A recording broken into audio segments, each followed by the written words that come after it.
오늘 복음이란 무엇인가, 우리 복음에 대해서 우리 잠시 말씀을 좀 나누는 시간 가지고 기도하도록 하겠습니다.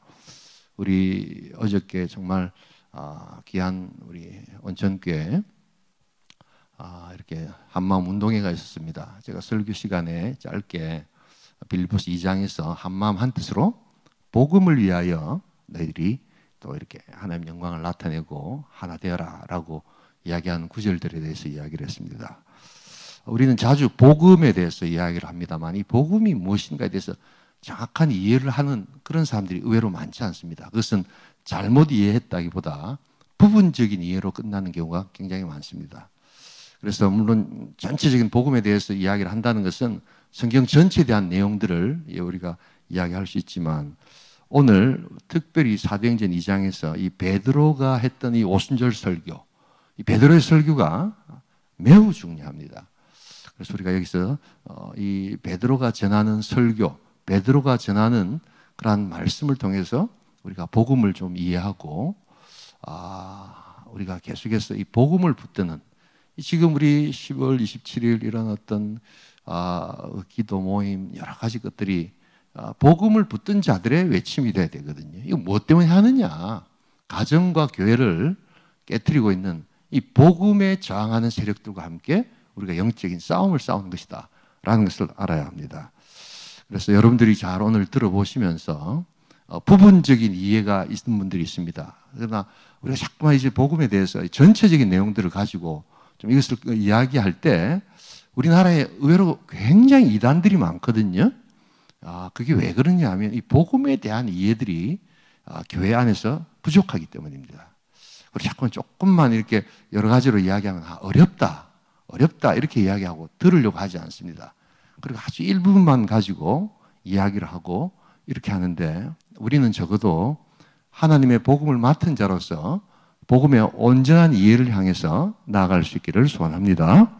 자, 그래서 우리 지난주에 우리가 보았던 신앙 고백, 지금 우리 주일날 예배 때마다 하는 이 고백이 대소요리문답 중에 소교리문답, 요리라는 것은 요약된 교리 이런 뜻인데, 자, 이렇게 짧은 교리문답을 소교리문답이라고 하죠. 거기에 나타난 단어들, 이 단어 하나하나가 굉장히 중요합니다. 이건 압축시켜서 나온 단어들이거든요. 그래서 이렇게 꼼꼼하게 이렇게 점검을 해봐야 되는데, 그렇다고 해가지고 굉장히 어려운 건 아니지만, 아무튼 이 단어 하나하나가 중요한데, 오늘 저기에 한번 독특한 단어가 하나 있다는 것을 한번 전제를 하면서 한번 읽어보십시다. 지난 주일날 읽었던 내용입니다. 우리 인도자부터 해가지고 한번 같이 읽어보겠습니다. 예수 그리스도를 믿는 믿음이란 무엇입니까? 예수 그리스도를 믿는 믿음이란 구원의 은혜인데 이로써 우리는 구원을 위해 복음이 전해주는 대로 예수 그리스도를 받아들이고 영접하는 것입니다. 이거 그대로 두세요. 제가 오늘 이야기 드리고 싶은 것은 복음이 전해주는 대로. 그러면은 우리들의 믿음 중에는 복음이 전해주는 대로 안 믿는 믿음도 있을 수 있다. 그렇죠? 그걸 이야기하죠. 그죠? 그렇다면 이제 읽으면서 우리 구원을 위해서 복음이 전해주는 대로가 뭔가 하는 것을 질문을 좀 던져볼 수 있어야 됩니다.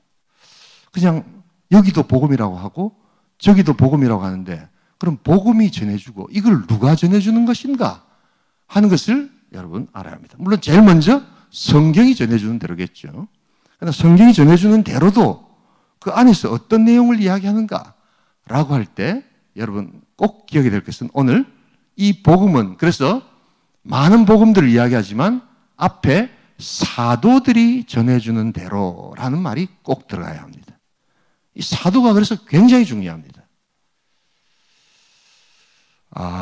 요사이 교회 안에 신사도라는 그런 아주 복음을 왜곡시키는 그런 어떤 물결들이 많이 들어왔습니다. 우리 고신 안에도 굉장히 이게 많이 들어와요. 이게 신사도인지 아닌지도 모르고 한 목사님들, 이 교인들이 많습니다.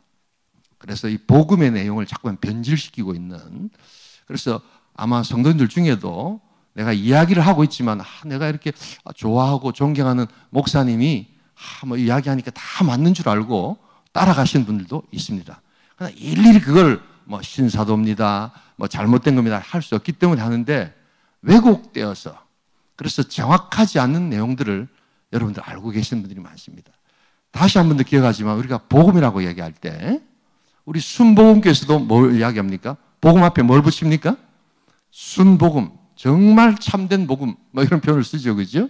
그래서 순복음교에서 이야기하는 삼중복음이라는 게 있습니다. 영혼 잘 되고 육신 잘 되고 범사 잘 되는 뭐 이런 것들이 복음이다 이렇게 이야기를 합니다. 그런데 그것을 부정하고 싶지는 않습니다. 그것을 부정한다면 그분들은 이단이 되어야 되기 때문이죠. 그러나 그 복음은 전체 성경에서 말하는 사도들이 전해준 복음의 아주 어떤 부분이라고요? 일부분밖에 되지 않는다. 여러분, 뭘 다 알고 있는 사람이 어떤 그 내용들에 대해서 다른 사람이 어떤 부분만을 이야기하면 어떤 마음이 들겠어요? 안타깝다 하는 정도로 그냥 지나칠 수 있으면 이 사람이 이제 지나쳐가지고 부분을 이게 전부입니다라고 이야기할 때는 이야기를 해야 됩니까? 안 해야 됩니까? 그렇지 않습니다라고 이야기를 하고 또 다른 부분이 있다는 것을 이야기해 줄 수 있어야 되죠. 우리 한국 교회가 적어도 제가 봤을 때는 이런 전체적인 복음에 대한 온전한 이해가 교회들마다 약하기 때문에 어떤 강력한 어떤 분위기나 어떤 운동들이 일어날 때 순수한 복음, 뭐 어떤 일부분의 복음을 강조할 때 많은 분들이 거기에 넘어가고 나머지 그 전체 복음을 모를 때 이제 그 부분만 강조하는 사람들이 다른 것을 이야기하면 그게 바로 이단성이 된다. 우리 교회 안에 지금 이런 것들이 너무너무 많이 들어와 있다.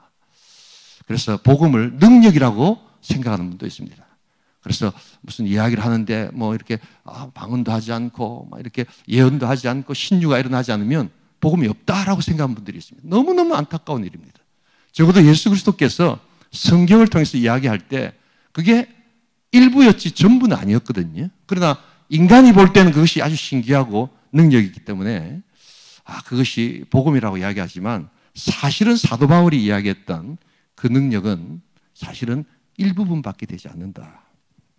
그래서 우리가 이 복음이라고 얘기할 때 오늘 꼭 기억해야 될 것은 바로 앞에 뭐가 꼭 붙어야 된다고요? 우리 적어도 온천교회 성도들이 이제 복음을 이야기하면 앞에 뭐라고요? 사도들이 전해준 복음. 이걸 알아야 된다는 겁니다. 믿으시면 아멘 하시기 바랍니다. 예, 그래서 이런 것을 들어보신 분도 있고 처음 들은 분도 있고 하시겠지만 이제 계속해서 이것을 좀 들어야 된다. 그리고 가능한 이 복음을 총체적으로 이해할 수 있는 그런 시간들과 그런 능력들을 가지고 우리가 기도해야 된다. 오늘 그래서 베드로 사도가 우리 오순절 성령이 임하고 교회가 시작되면서 제일 먼저 했던 설교, 거기서 그는 복음이 무엇인가에 대해서 우리에게 설명하고 있습니다. 그래서 이것을 뭐라고요? 사도적 복음이다. 사도들이 전한 복음이다. 그리고 이 사도들이 전한 복음은 계속해서 지금까지도 유효하고 오늘 이 시대에 신사도라는 말 자체가 있다 없다? 있어서는 안 된다는 것입니다. 2000년 전에 사도들이 전해준 그 복음을 그대로 믿는 그 믿음이 우리의 참된 복음의 능력이 될 줄 믿습니다. 그래서 우리 사도들이 이야기했던 핵심의 복음이 뭐겠어요? 예수가 복음이다라는 것이죠. 예수님이 우리의 복음이시고 구원자시다라는 것인데 그럼에도 불구하고 자세히 따져보면 그 안에 우리가 몇 가지 좀 볼 필요가 있는 것이 있다. 그래서 오늘은 다른 건 몰라도 그냥 요것만이라도 꼭 기억하고 가세요. 그래서 48을 좀 기억했습니다. 4와 8, 48을 좀 기억했으면 좋겠습니다. 그래서 순복음교회에서 하는 삼중복음 이런 것은 사실은 그 복음의 아주 일부이고 우리가 말하는 이 복음은 이 사중복음과 8가지 요소를 가지고 있다. 짧게만 보겠습니다. 그리고 여러분들이 알고 계시는 내용 중에 부분이 있을 겁니다. 그러나 우리는 이 모든 것을 48, 그러니까 4가지 중심과 중심축과 8가지 요소, 오늘 거기에 나타나거든요. 그걸 확인하면서 요거를 가지고 있을 때 비로소 이제 어떤 능력이 생기느냐. 저분이 이야기하고 저 사람이 이야기하고 어떤 목사님이 이야기하고 어떤 교단이 이야기할 때 우리가 가지고 있는 성경적 기준의 잣대를 가지고 그것을 충분히 판단해 볼 수 있다. 그래서 이게 이단인지 아닌지, 이게 정말 참 복음을 이야기하는지 하는 것들을 우리가 알아야 될 때, 다시 한 번 더 기억합니다. 우리 온천교에서는 복음이라는 것을 말할 때 앞에 반드시 뭐가 생략됐다고요? 사도들의 복음, 사도적 복음이 돼야 된다라는 것을 알아야 합니다. 이게 구원의 복음이라는 것을 잊지 말아야 합니다. 자, 그래서 첫 번째, 우리 교회의 어떤 그 복음들이라고 하는 것이 이제 뭐 순복음께서는 영혼 잘 되고 범사 잘 되고, 우리가 강건한 육신 잘 되는 이 소위 말하는 삼중복음, 이게 굉장한 어떤 그 한국교회, 저희 어릴 때 이 복음의 소위 말하는 능력을 이야기하는 교회들이 어마어마했습니다. 그러나 우리가 성경을 보면 그런 복음만이 있는 것이 아닙니다. 그리고 또한 그들이 전하는 복음들 중에 보면 예수가 다른 예수가 있습니다. 똑같은 예수지만 예수라고 이야기하지만 무조건 다 예수가 아닙니다. 그래서 여러분들이 좋아하시는 영화배우 문성근이라는 분이 있습니다. 아버지가 문익환 목사님이라고 아주 유명했던 목사가 있습니다. 그래서 우리나라 민주화를 위해서 이렇게 수고하셨던 분인데, 이분이 말하는 예수는 우리가 지금 듣는 사도적 복음의 예수와는 완전히 다릅니다, 여러분. 그래서 이런 것들을 좀 구분할 수 있어야 되는데, 우리는 우리 스스로가 우리의 것들에 대해서 온전한 이해가 없기 때문에 그들의 어떤 삶만 보면서, 그들의 윤리만 보면서 우리가 전해준 그러한 내용들로 인해서 복음이 왜곡되었다.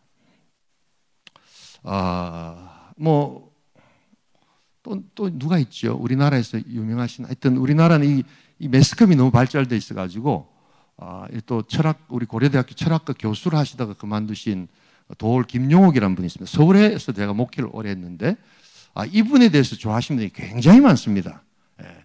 이렇게 좀 지식을 가지고 있는 분들이 뭐 좋아할 수 있죠. 그러나 적어도 교회를 다니면서 저분이 이야기하는 예수가 성경에서 말하는 우리의 사도들이 전한 복음과 예수와 다르다는 것을 이야기하는 사람은 드뭅니다. 이런 장로님들이 많아요. 이런 권사님들이 많아요. 그래서 그런 것을 이야기를 하는데, 오히려 설교하고 있는 목사가 잘못됐다는 식으로 이야기하는 분들이 너무너무 많다는 것을 제가 알게 되었습니다. 여러분, 그래서 우리가 복음을 이야기하고 예수를 이야기할 때 그 복음과 예수를 우리가 이해하는 앞에 뭐가 되어야 된다고요? 오늘도 우리가 예수를 믿는 믿음이라고 고백했죠. 다시 한번 보여주세요. 다시 한번 우리 이 교리문답, 그래서 이 교리문답이 굉장히 중요합니다, 여러분. 이걸 자꾸만 한번 읽어보고, 처음에는 이해가 안 되더라도 자꾸만 읽어보면서 우리가 이 온전한 신앙의 복음들을 이해할 필요가 있다. 다시 한 번만 읽어볼까요? 우리 예수 그리스도를 믿는 믿음이 어떤 것인가? 내가 지금 믿고 있는 믿음이라는 것이 어떤 것인가? 같이 한번 읽어보겠습니다. 예수 그리스도를 믿는 믿음이란 구원의 은혜인데, 이로써 우리는 구원을 위해 복음이 전해주는 대로 예수 그리스도를 받아들이고 영접하는 것입니다. 함부로 우리가 막 바꾸고 더하고 빼고 하면 된다, 안 된다? 안 된다는 겁니다. 2000년 전에 사도들이 전했던, 특별히 성경에 나타난 베드로, 그 다음 우리 사도 바울, 이런 분들이 성경에서 전해준 그 복음의 내용대로 믿는 것, 이것이 바로 우리 온천교회 믿음의 고백이다. 자, 그래서 짧게 한번 보겠습니다. 첫 번째가 사도적 복음이 되려면 첫 번째가 복음의 사건에 대한 인식이 있어야 됩니다. 말을 제가 좀 어렵게 하는 것 같은데요. 그런 내용은 쉽습니다. 여러분들이 많이 들어본 내용이기 때문입니다. 이 복음이라는 이야기를 붙일 때 그 복음은 어떤 사건을 통해서 일어나는가? 여러분, 두 가지입니다. 그래서 전체 4개의 축이 있고 8가지가 있는데 항상 2개가 들어갑니다. 같이 한번 읽어볼까요? 복음의 사건, 같이 읽겠습니다. 시작. 복음의 사건, 예수의 죽음과 부활. 이건 아실 수 있죠, 그죠? 그래서 이 복음을 이야기하면서 예수의 죽음과 부활을 이야기하지 않는 복음은 뭐라고요? 가짜다. 그래서 예수의 죽음과 부활이 아니라 어떤 교주의 죽음과 부활을 이야기한다면 그것은 당연히 복음이 될 수 있다, 없다? 없다는 겁니다, 여러분. 그래서 이 복음을 구성할 때 사건은 예수님이 죽으시고 십자가에 죽으시고 부활하셨다는 것을 뭐로 받아들이는 거라고요? 사실로 받아들이는 것이다. 그래서 이것을 신화라든지 아니면 어떤 허구라든지 어떤 뭐 이렇게 종교성을 이용하기 위해서 만들어낸 어떤 인문학적 상상력의 결과라든지 뭐 이런 지금 제가 들고 있는 예가 유명한 어떤 신학자들이 했던 자유주의 신학에서 나타나는 내용들입니다, 여러분. 그래서 거기에 넘어가고 거기에서 신앙을 버리고 하는 분들이 참 많은데 우리 이제 대표적인 어떤 우리 그 분이 우리 그 철학자 분이 말씀하시는 그 예수란 누구인가라는 그 책이 50만 부가 넘게 팔렸습니다, 여러분. 교회 안에 있는 분들도 그런 것들을 뭐 우리나라는 자유민주주의 국가니까 그 책을 보지 마라 할 수는 없죠. 그러나 그 책을 읽으면 읽을수록 우리의 신앙은 적어도 우리가 같이 나누는 사도들이 전해준 복음과는 우리는 달라진다. 그러면서도 교회에 앉아서 이렇게 목사로서 장로로서 권사로서 이야기를 한다고 할 때 어떻게 교회가 화평을 이룰 수 있겠는가. 부산만 해도 제가 내려와 보니까 아주 그게 적은데 여러분 서울은 형편없습니다. 정말 어떻게 이런 분이 교회의 어떤 목사가 되고 장로가 되었는가 하는 게 우려스러울 정도로 그런 분들이 너무너무 많습니다. 왜냐하면 성경을 바로 이해하지 못했기 때문입니다. 성경대로 전해준 그 복음을 이해하지 못했기 때문입니다. 우리 예수의 복음의 사건이 예수님의 죽으심과 부활이 사실을 받아들이는 복된 믿음 될 수 있기를 주님의 이름으로 축복합니다. 이 사실이란 말이에요, 사실. 이는 그대로 받아들이는 겁니다. 우리 뭐 여러 가지 이야기하다가 우리 꼭 뭘 이야기합니까? 그게 사실이에요? 이러면 어떡합니까? 그게 사실이야. 이러면 더 이상 이야기를 할 필요가 있습니까? 없습니까? 얘기가 없습니다, 여러분. 두 번째, 이 복음의 사건을 보면서 이제 복음을 그때 당시에 보았던 증거하는 증인들이 있어야 합니다.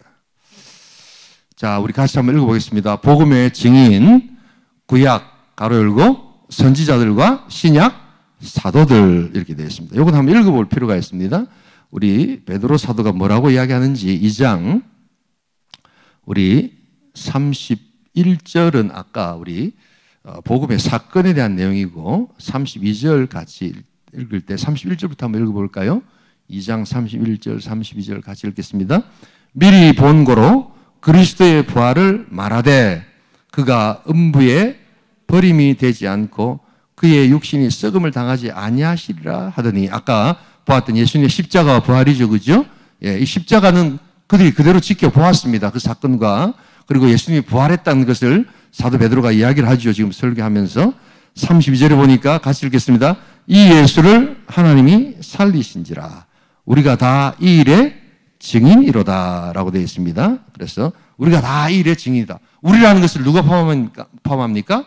예, 예수님의 12 사도들, 예, 제자들을 이야기하는 것이죠. 그리고 나중에 한 제자가 있었죠. 누굽니까? 사도 바울입니다. 이때 여기서 사도 바울은 들어가지 않았습니다. 그러나 나중에 사도 바울이 다메섹 도상에서 예수를 만나고 사도의 반열로 들어오죠. 그래서 우리가 요사이 고린도서를 묵상하면서 계속해서 사도 바울은 무엇 때문에 그의 사역 중에 시달림을 얻습니까? 네가 정말 사도가 맞냐? 왜냐하면 사도가 되려면 예수님과 함께 3년 공생의 사역을 어떻게 했다고요? 예, 같이 있어야 되는데 사도 바울이 그걸 했습니까? 안 했습니까? 못했죠, 그렇죠? 그래서 그는 정말 예수님이 직접적으로 만난 유일한 사람인데 그럼에도 불구하고 그는 계속해서 사도에 대한 사도직의 공격을 받았다. 그럼에도 불구하고 아무튼 이 복음은 최종적으로 누가 전해준 복음이라고요? 예, 증인들, 즉 누굽니까? 예수 그리스도 사도들이 들어가야 된다. 그러나 이 예수 그리스도 사도는 이제 조금 더 연구를 해보시면 단순히 그냥 그것으로 끝난 것이 아니라 이미 예수님의 그 십자가와 부활을 이미 구약에서부터 누가 예언했습니까?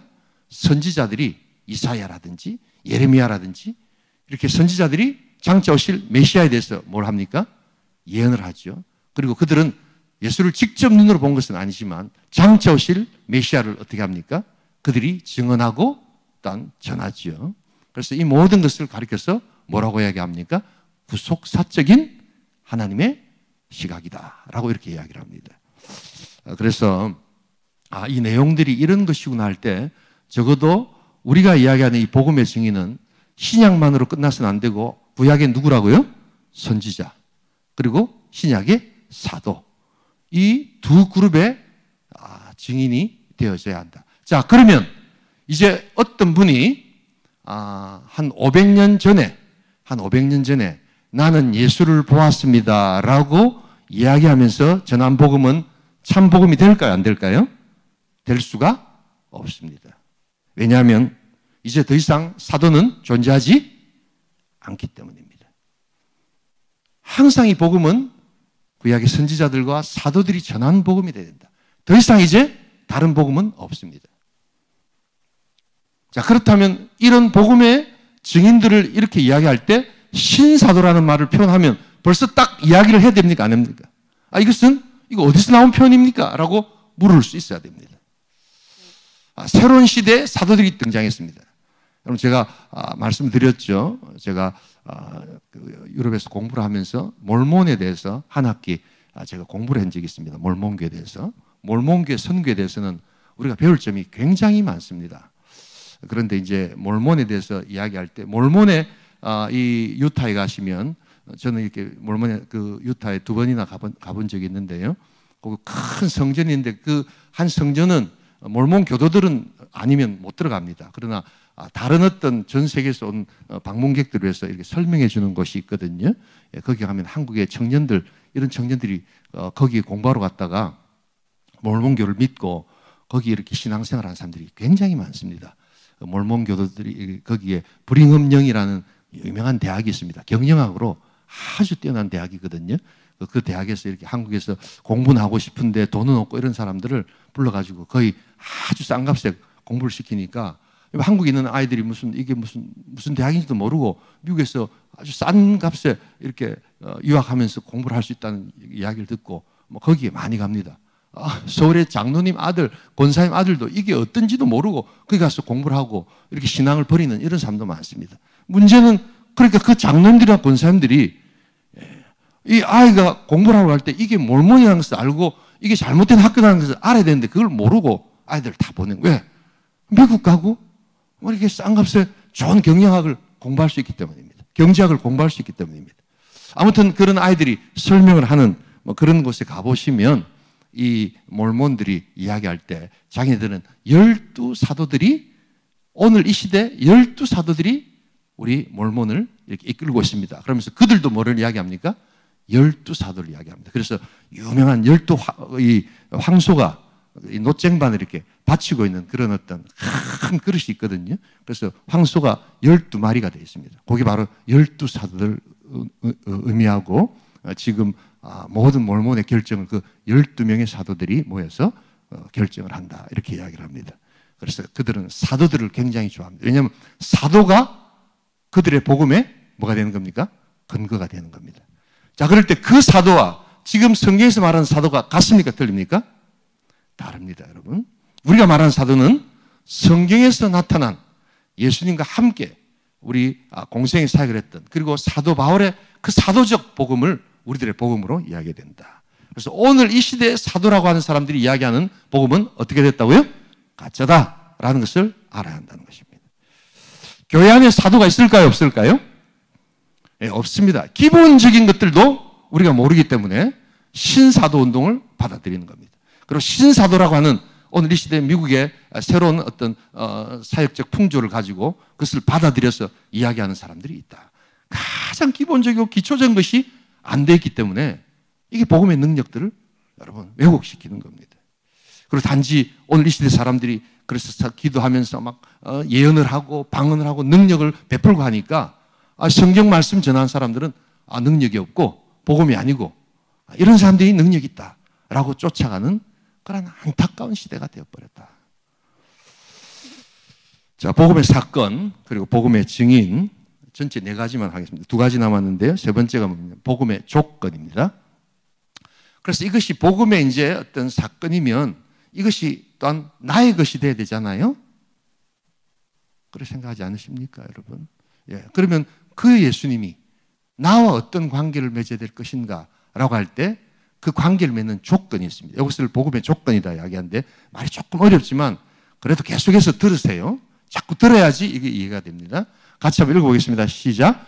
복음의 조건, 내적 조건, 회개와 믿음, 그리고 외적 조건 뭡니까? 세례입니다. 우리 38절 같이 한번 읽어보겠습니다. 함께 읽어보겠습니다. 베드로가 이르되 너희가 회개하여 각각 예수 그리스도의 이름으로 세례를 받고 죄사함을 받아라. 그리하면 성령의 선물을 받으리니. 그래서 복음의 사건은 예수 그리스도의 십자가와 부활이고 다 아는 내용입니다. 여러분 정리하세요. 두 번째, 그리고 복음의 증인은 구약의 선지자들과 신약의 사도들이 전해준 그 복음이 되어야 된다. 이 두 가지가 충족되었다면 그러면 그 복음을 어떻게 나의 것으로 만들 수 있습니까? 라고 할 때 내적 조건, 내 안에서 일어나는 그러한 조건이 필요합니다. 그게 회개와 믿음입니다. 많이 들어보신 내용들인데 지금 제가 정리해 드리는 겁니다. 그래서 우리가 예수 그리스도를 구주로 모실 때 회개가 필요합니다. 회개는 뭡니까? 내가 죄를 지었습니다. 나는 죄인입니다. 라는 것입니다. 그런데 또 이것을 또 약화시키는 사람들이 있습니다. 예수 믿으면 만사형통하고 복을 받습니다. 물론 예수를 믿으면 만사형통하고 복을 받죠. 그러나 그 이전에 그 복음이 나의 것이 되기 위해서는 뭐가 먼저 필요합니까? 회개가 필요합니다. 그러나 회개하라 하면 사람들이 싫어하고 죄 이야기하면 오히려 복음의 접근성을 떨어뜨린다라고 생각하는 사람들이 예수를 쏙 빼고 예수 믿으면 다 잘 됩니다. 예수 믿으면 복을 받습니다. 라고 이야기하고 교회 안으로 들어옵니다. 이게 교회 안으로는 그래서 쉽게 들어왔는지 모르겠지만 들어올 때 이 복음의 분명한 조건들을 모른 채 회개가 무엇이고 믿음이 무엇인지를 모른 채 교회 안에 들어오다 보니까 점점점 교회 안에 이제 참된 복음에 대해서 이해하지 못한 사람들이 늘어납니다. 그래서 한국 교회 안에 이단이 이렇게 많고 교회 안에 있으면서도 금방금방 이단으로 넘어가는 이유 중에 하나가 바로 이런 복음의 조건에 대한 분명한 체험과 이해가 없기 때문입니다. 우리가 하나님 안에서 자신의 죄악을 고백하고 참 믿음을 믿는 구원의 은혜가 있기를 주님의 이름으로 축복합니다. 그래서 이 회개조차도 우리는 하나님의 은혜 가운데 있다라고 이야기합니다. 그래서 우리가 소요문답 지난주 말고 그 앞에 보면 이 회개하는 믿음, 생명에 이르는 회개가 무엇입니까? 아유 감사합니다. 이건 안 보내줬는데 우리 한번 그래도 올려놨네요. 한번 읽어볼까요? 예. 이게 있어야지 복음의 조건이 된다는 겁니다. 이거 없이 우리는 구원 얻는 믿음을 얻을 수 없다는 겁니다. 한번 같이 읽어볼까요? 같이 읽겠습니다. 생명에 이르는 회개란 무엇입니까? 생명에 이르는 회개란 구원의 은혜인데 이로써 죄인이 자기 죄를 바르게 깨닫고 그리스도 안에 있는 하나님의 자비를 알아 자기 죄에 대해 슬퍼하고 미워하며 죄에서 하나님께 돌이켜 굳센 결심과 노력으로 새롭게 순종하는 것입니다. 여러분 이런 시간들이 있으셨습니까? 정말 밤을 지새면서 때로는 우리가 수련회라든지 아니면 우리가 혼자 조용한 우리 하나님과의 관계 속에서 정말 야곱이 야복강가에서 정말 하나님과 씨름하듯이 나의 어리석음과 나의 죄악과 내가 정말 악한 본성을 가지고 있는 구원받을 수 없는 존재라는 것을 하나님 앞에 한번 고백하면서 한번 가슴 치면서 자기 자아를 깨뜨려 보는 그런 시간들이 있으셨습니까? 예. 저는 그런 시간들이 없었습니다. 그런 분도 있을 수 있습니다. 그러나 분명한 것은 그 회개라는 것이 인정함, 나는 죄인입니다 라는 것을 내 마음 가운데 인정하는 그때 참된 생명은 시작된다. 이것 없으면 이런 시간들이 전혀 없고 이런 개념조차도 모른다면 내 신앙과 믿음을 점검해 보아야 한다. 예수 믿으면 무조건 잘 되고 복을 받고 우리 자식들 좋은 대학 가고 돈 잘 벌고 시집장가 잘 가고 이것은 성경에서 말하는 복음의 지극히 일부분밖에 되지 않는다라는 것을 알아야 합니다. 물론 저는 여러분들의 자녀들과 우리 다음 세대 자녀들이 정말 실력 있는 사람들 그리고 정말 할 수만 있다면 삶의 그 어떤 고난이나 고통 없이 정말 잘 되고 또한 복을 받는 것을 간절히 기도하는 목사입니다. 그러나 여러분 고린도 전후서뿐만 아니라 디모데 전후서 항상 사도 바울이 다음 세대, 다음 사역자들에게 이야기하는 내용 중에 뭐가 빠지지 않습니까? 복음과 함께 고난을 받아야 된다. 이건 다음 세대 진정한 축복의 언어지 저주의 언어가 아닙니다.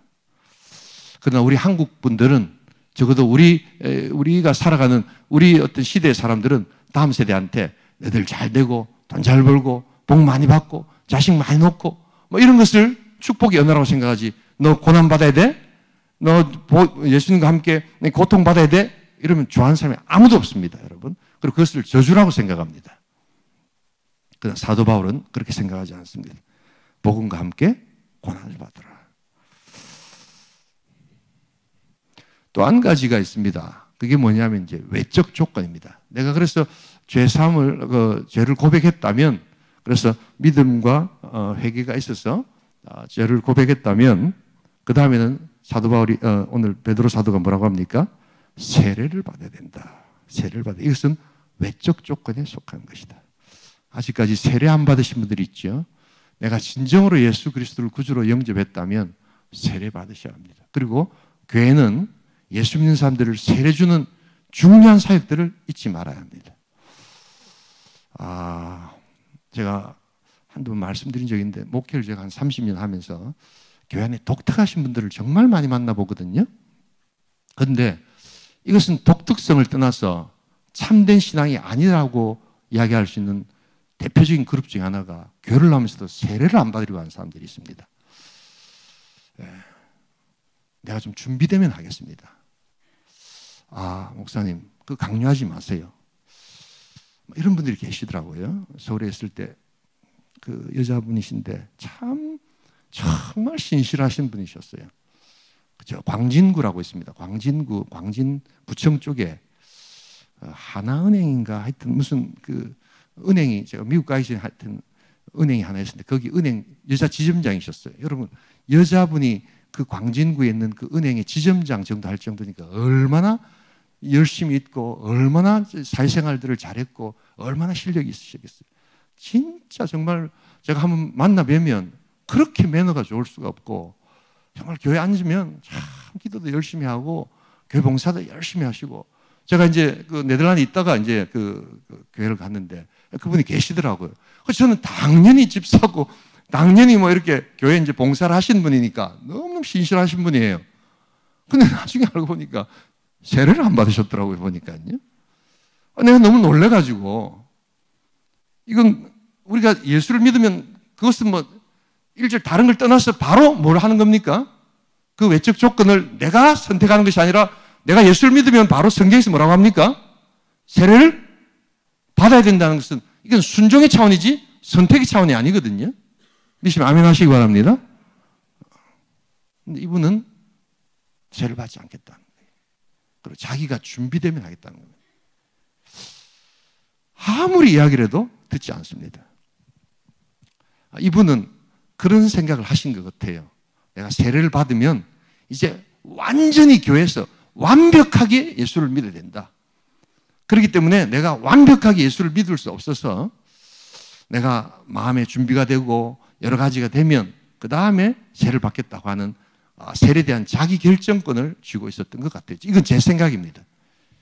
아무튼 정말 뭐 다른 거는 참 잘하시는데 세례를 받으라고 목사가 아무리 이야기해도, 왜? 예수를 믿는다고 하니까. 그건 참 신앙입니까? 아닙니까? 그것은 참 신앙이 아닙니다. 이것은 성경에서 이야기하는 하나님의 언약의 표기 때문에 내가 예수를 믿는다면 그 죄사함의 또 다른 표로서 세례를 받는 것이 마땅합니다. 물론 물 세례를 안 받았다고 해서 구원을 못 받는 것은 아닙니다. 그건 아셔야 됩니다. 그래서 병상에서 우리가 복음을 전하고 예수를 믿었는데 이분이 세례를 못 받고 받을 수만 있었다면 병상에서 세례도 드릴 수 있지만 예수를 영접하고 어떻게 할 수 있습니까? 바로 천국으로 갈 수도 있죠. 그러면 세례를 못 받았다고 천국 못 가느냐? 그런 건 아닙니다.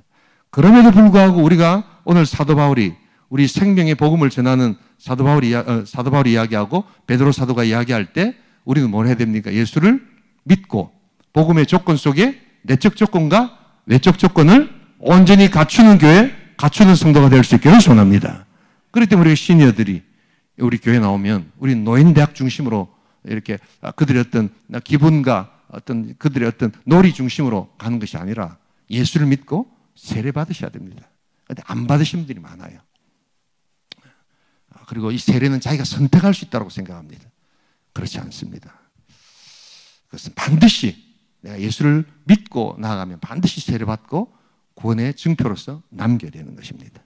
이것 분명하게 하셔야 됩니다. 그래서 이것은 선택의 문제가 아니다. 반드시 순종해야 되는 문제다.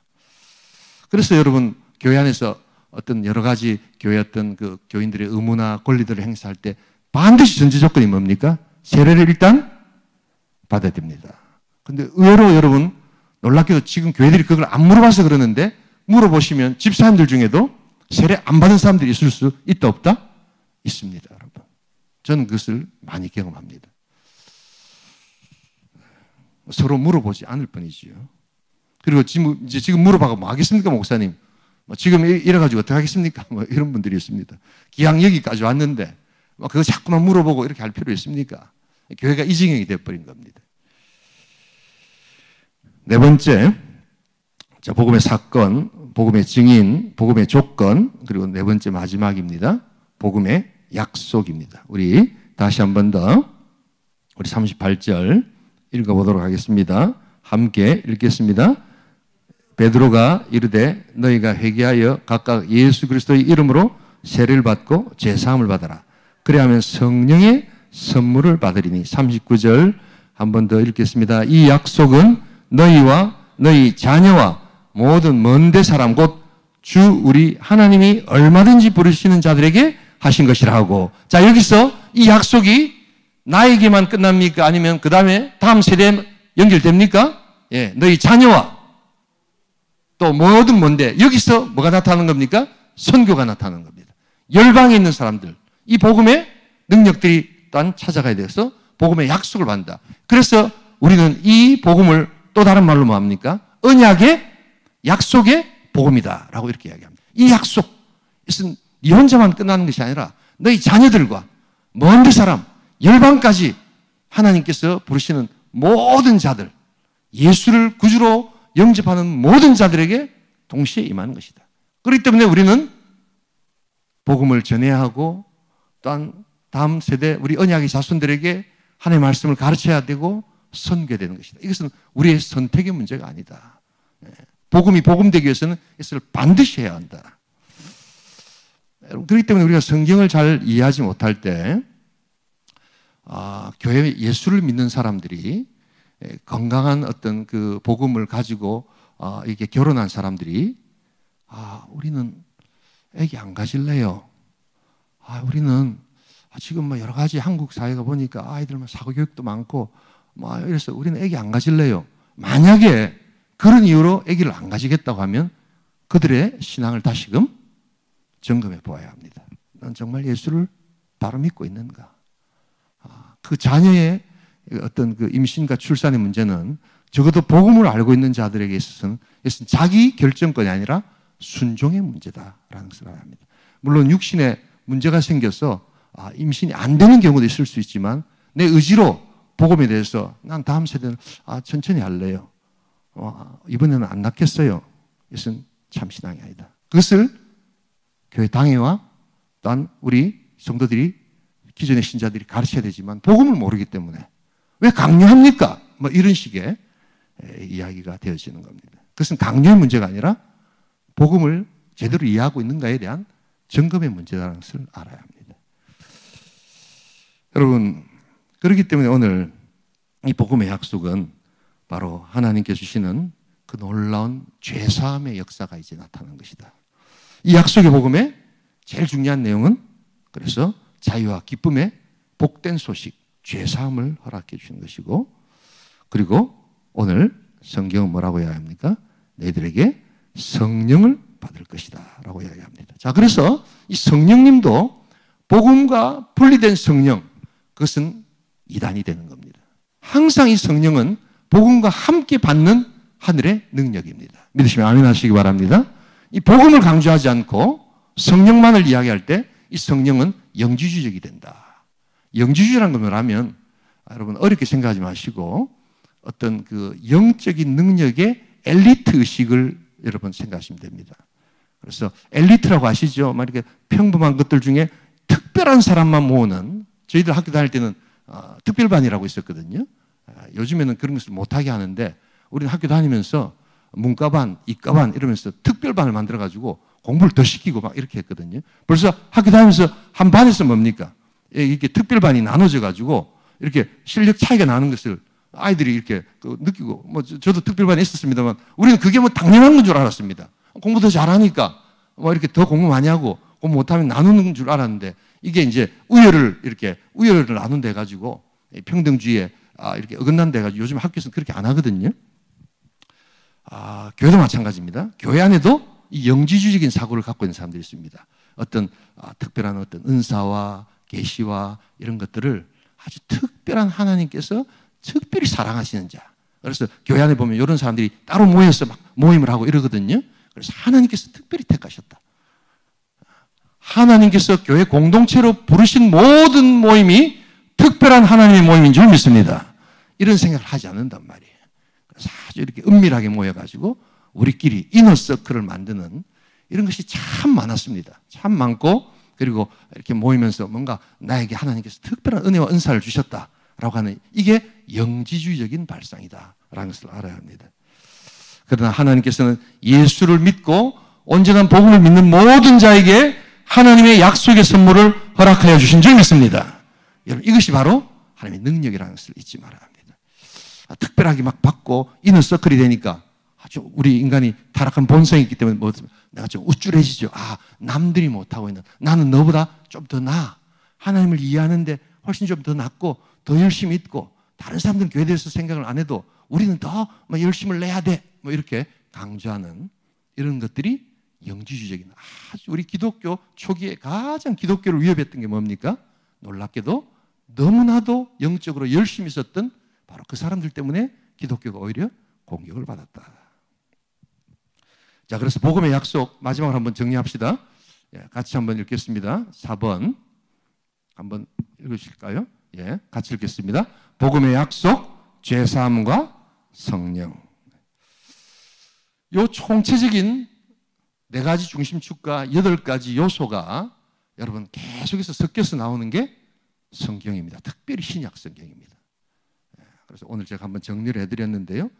오늘 여러분 다 이해 못하셔도 좋습니다. 그리고 아마 부분 들어보시면 저런 것이 있었지, 내가 들어봤지 라는 것이 있을 겁니다. 그러나 적어도 복음을 이야기하는 자에게 그 복음을 우리가 감별하고 식별할 수 있는 중요한 요소, 이것은 요 4중심축과 8가지가 완벽하게 들어가야지 참된 복음이 된다라는 것을 잊지 말아야 합니다. 나는 어떤 복음을 이야기하고 있는가, 나의 복음의 예도는 어떤 정도인가를 살펴볼 수 있기를 소원합니다. 그리고 이거 한 가지 한 가지가 굉장히 중요합니다.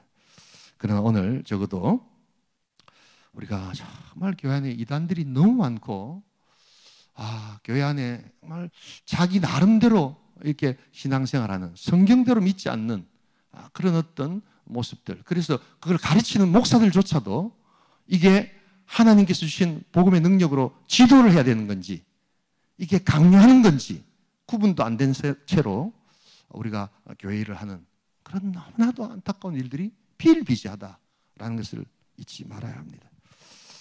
여러분, 우리가 이 사도들이 전한 복음을 참된 구원의 복음으로 믿는 우리 온천교회 될 수 있기를 소원합니다. 하나님께 주시는 능력의 복음이 될 수 있기를 소원합니다. 그래서 그 사도들이 전한 복음의 예수는 지금도 살아계셔서 오늘도 역사하시고, 우리가 찬양 때마다, 기도할 때마다, 또한 예배 때마다 우리가 그분을 높이고 그분이 나의 구원자시고 그분이 우리의 능력이라는 것을 고백하는 것, 여러분, 이것이 우리가 믿는 믿음이요 사도의 복음이라는 것을 잊지 말아야 합니다. 우리 요사이 이 신사도 때문에 교회가 골머리를 앓습니다. 그리고 제가 이렇게 종회나 이렇게 목사님들 모임 가보면 요즘 젊은 목사님들이 이 복음에 대한 온전한 이해를 못하고 있기 때문에 뭔가 이게 능력만 나타나고 막 이러면 이게 그냥 대단한 건 줄 알고 그래서 이 복음을 왜곡시키면서도 이게 왜곡을 시키고 있는 건지 없는 건지조차도 모른 채 그렇게 목양을 하고 목회를 하는 사람들이 늘어나고 있습니다, 여러분. 너무나도 안타까운 이야기입니다. 교회 안에 참된 복음을 이야기하는 교회 안에 완전히 또한 그 복음과 다른 그러한 씨앗이 자라나고 있습니다. 우리 하나님께 주시는 이 복음의 온전한 믿음 가운데 설 수 있기를 소원합니다. 그래서 우리 자주 제가 좀 말씀을 드리겠는데요. 우리 온천교회는 이런 4가지 중심과 8가지 이 요소를 갖춘 이 복음 좀 많은 듯하게 느껴지십니까? 그러나 여러분 이걸 다 알고 계셔야 합니다. 그리고 다 들어보신 내용입니다. 그래서 어디서 뭐가 잘못됐는가 하는 것을 한번 살펴보면서 이 시간 우리가 믿는 예수, 우리의 2000년 전 나를 위해서 십자가에 달려 죽으시고 부활하신 지금도 살아계셔서 역사하시는 예수, 그 예수를 우리의 삶 가운데 믿고 전하는 그런 우리 교회 될 수 있기를 소원합니다. 이 시간 우리 한번 이제 제가 짧게 오늘 말씀을 드렸습니다만 우리 지금 그 교회들이 전하는 복음에는 접근성을 높이기 위해서 아주 줄여놓고 아주 이렇게 잘라놓은 내용들이 좀 많습니다. 그러나 그것이 전부가 아니다. 예수 믿고 우리 천국 간다. 아주 좋은 우리 그 복음의 내용이죠. 그러나 그 안에는 예수 믿고 그 다음 회개하고 구원받고 천국 간다는 내용이 들어가야 되겠죠. 뭐 이런 내용입니다. 그래서 우리가 사실은 하나라도 빠지면 이것은 문제가 생기는 것입니다. 하나라도 빠지는데 문제가 생기지 않는다고 이야기하는 것이 이단들입니다. 오늘 우리 다시 한 번 더 우리 기억하시면서 이제 기도하기를 원합니다.